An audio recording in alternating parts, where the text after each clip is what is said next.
Here's how to turn off stolen device protection in iPhone. Go to your settings. In settings, go down. Tap on Face ID and passcode. Write here your iPhone passcode. Under Face ID and passcode settings, go down. And here you will find stolen device protection.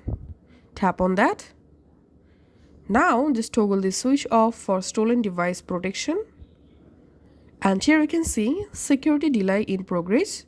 You will get a notification when the security delay ends. You will then be able to turn off stolen device protection. So here you have to wait 1 hour. Just tap on done. And after 1 hour you will get a notification.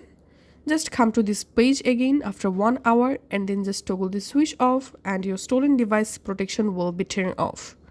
Thanks for watching.